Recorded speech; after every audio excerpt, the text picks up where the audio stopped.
하나님은 참 정확하신 분이십니다. 그리고 하나님의 역사는 참으로 놀라울 정도로 우리에게 가까이 일어납니다.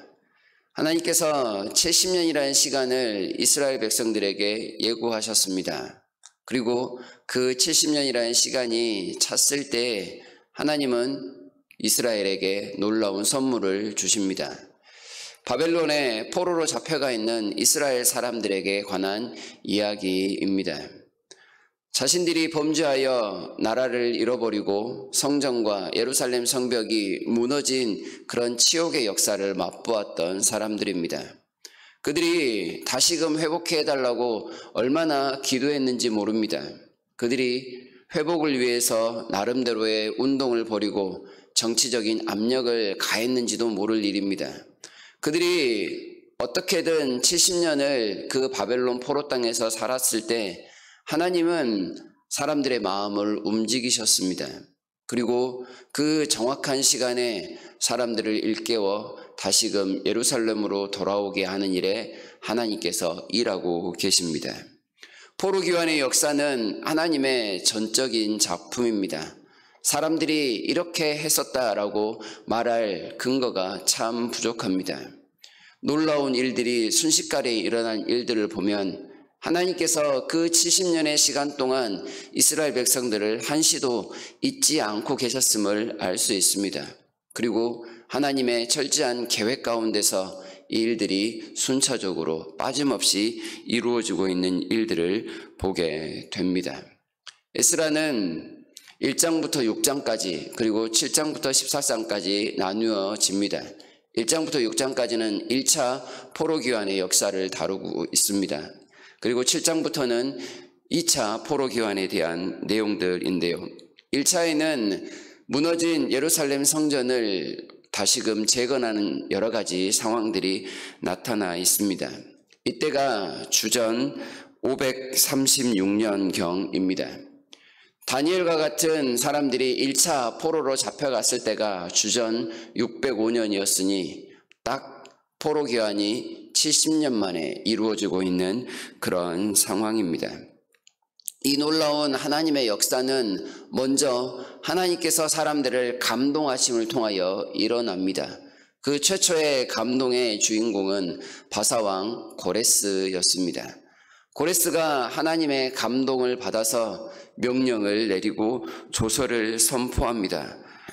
여기에서 감동을 시켰다라는 말은 그들의 마음을 흔들어 깨웠다라는 의미가 되는데요. 잠자고 있는 영혼을 흔들어 깨우듯이 하나님께서 고레스의 마음이 다른 데로 치우치지 못하도록 하나님의 명령을 받아 그대로 선포할 수 있도록 그의 마음을 깨우고 계십니다. 그가 하나님께로부터 감동을 받아 들은 말씀을 선포하고 있는 게 2절, 3절부터 나타나는데요. 2절과 3절의 내용은 이렇습니다. 하늘의 하나님 여호와께서 나에게 말씀하셨다. 나는 고레스다. 라고 하시면서 하나님이 나에게 명령하시기를 유다 예루살렘 성전을 건축하라 하셨다. 이스라엘의 하나님은 참 신이시다. 그러니 하나님의 백성된 자는 다 유다 예루살렘으로 올라가서 이스라엘의 하나님 여호와의 성전을 건축하라. 그는 예루살렘에 계신 하나님이시다 라고 말씀을 합니다. 예루살렘에 계신 하나님을 거듭 강조합니다. 그리고 이 말을 듣는 사람들로 하여금 이스라엘의 하나님만이 참 신이심을 이야기하고 있습니다. 그가 이스라엘의 하나님을 참신으로 믿었는지 안 믿었는지는 확인할 바가 없습니다. 그러나 이 말을 듣는 유다 사람들, 이스라엘 사람들은 이 말을 듣고 분명히 알았을 것입니다. 그렇지, 우리 하나님이 참신이시지. 그분은 이스라엘의 하나님이시니 이스라엘의 하나님으로서의 그 온전하심을 이제 드러내시는구나 라는 것을 알았습니다. 그리고 예루살렘에 계신 하나님이시라 라는 말씀을 통하여 이스라엘 백성들로 하여금 예루살렘에 당연히 돌아가야 하는 그 모습을 강조하고 있습니다. 이스라엘은 반드시 예루살렘으로 돌아가야만 합니다. 그들이 70년 동안 살았던 바벨론 땅은 그들이 영원히 살 곳이 아니었습니다. 하나님은 잠시 동안 바벨론에서 그들의 백성들을 보호하셨지만 이제는 먼저 예루살렘에 가셔서 자신의 백성들을 기다리고 계신다라는 표현을 나타내고 계십니다. 언제든지 돌아오면 그들을 안아주실 준비를 해놓고 그들을 부르시고 계시는 하나님의 모습인 것입니다. 우리가 세상에 섞여 살아가지만 세상에 영원토록 살아가는 것이 아니라 다시금 다시 하나님의 품, 그 천국으로 돌아가야 하는 것처럼 하나님은 잠깐의 70년의 삶을 마무리하시고 그들로 하여금 예루살렘으로 돌아오라라는 명령과 조서를 내리고 계시는 하나님이십니다. 고레스의 마음이 감동되어 하나님의 음성을 온전히 선포하였습니다. 그랬더니 그 감동이 그 말씀을 듣는 사람들에게 고스란히 이어지고 있는 모습을 보입니다. 5절을 보시면 유다와 베냐민 족장들과 제사장들과 레위 사람들과 그 마음이 하나님께 감동을 받고 올라가서 예루살렘의 여호와의 성전을 건축하고 하는 자가 다 일어났다라고 말씀을 합니다. 참 신이신 여호와께서 이방인 고레스의 입을 통하여 하신 말씀을 많은 사람들이 듣고 알았다라는 겁니다. 이 말씀은 우리 하나님, 내 하나님의 말씀이시다.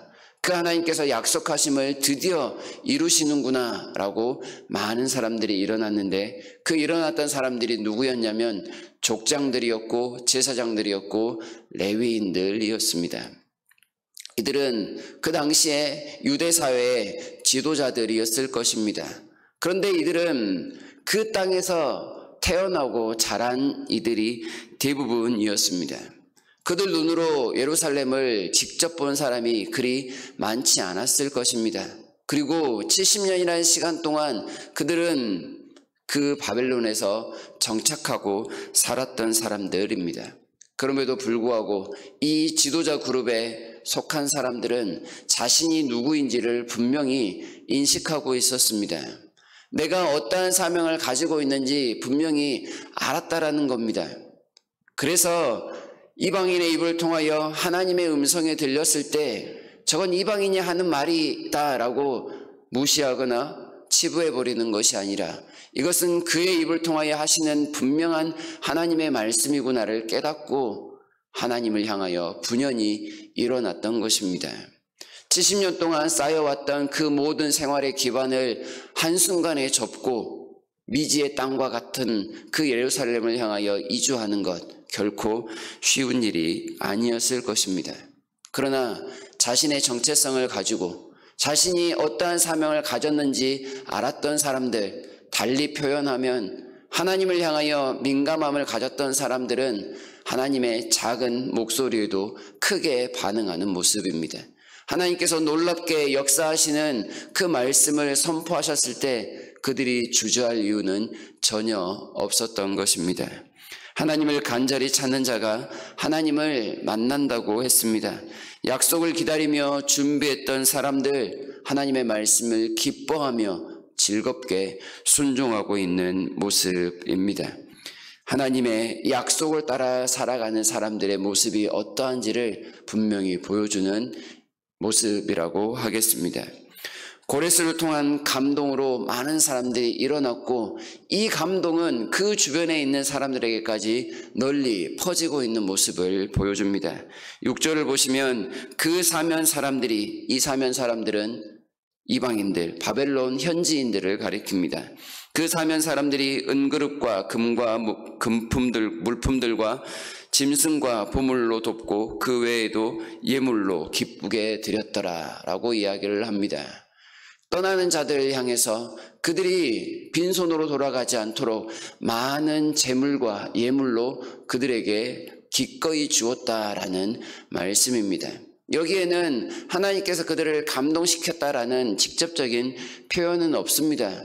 그러나 예루살렘을 향하여 나아가는 사람들, 동족 이스라엘 사람들도 섞여 있었지만 6절에서 말하고 있는 그 사면 사람들은 이방인들, 그들로 하여금 하나님께서 감동을 시키셔서 많은 은금 보화를 그들에게 내어주었다라고 함이 오히려 타당할 것입니다. 길 떠나는 자들을 향해서 축복하는 그들의 모습은 평소 이 족장들이 그리고 제사장과 레위 사람들이 어떻게 삶을 살았는지를 증명하는 증거가 될 수 있습니다. 더 나아가 하나님께서 사람들을 감동시키실 때 얼마나 진하게 감동을 시키시는지 그 범위를, 그 깊이를 깨닫게 하는 대목이기도 합니다. 이처럼 하나님께 감동을 받고 하나님의 부르심에 응답하는 사람들의 모습은 다양합니다. 직접적인 하나님의 말씀을 전하는 도구가 되는 사람이 있는 반면 그 말씀을 어디에서든지 언제든지 듣고 직접적으로 순종하는 사람들이 있습니다. 그리고 더 나아가 그 주변의 사람들은 그들의 순종을 기뻐하며 칭찬하며 응원하며 자신의 물질들로 후원하는 모습으로 감동을 받는 사람들이 있습니다. 이 모든 사람들이 한데 어우러질 때 하나님께서 감동시키셔서 행하시는 이 일들이 온전히 하나가 됩니다.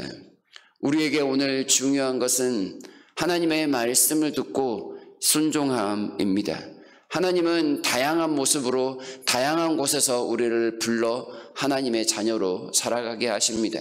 집에서, 직장에서, 사회에서 어떤 모습에서건 부르신 그곳에서 부르심에 합당한 열매를 맺는 것, 그것이 오늘 우리가 실천해야 될 일이라는 것입니다. 우리는 똑같은 일을 할 수 없습니다. 교회를 몸이라고 표현을 하지 않습니까? 몸의 각 부분이 각각의 역할을 하는 것처럼 하나님께서 우리를 부르실 때 각각의 장소에서 각각의 모습으로 부르심의 열매를 나타낼 때 우리는 온전한 교회가 됩니다. 여러분이 계신 곳에서 그 합당한 부르심을 따라 하나님의 일들을 감당할 때 하나님은 기뻐 받으실 것이며 하나님의 이름은 더욱더 높아질 것입니다. 하나님의 일을 여러분의 손을 통하여 행하실 일을 기뻐하시는 하나님이십니다. 그 하나님의 손길을 기대하시면서 오늘도 여러분이 속한 곳에서 순종에 합당한 열매들을 맺어가시는 복된 삶 살아가시기를 진심으로 바랍니다.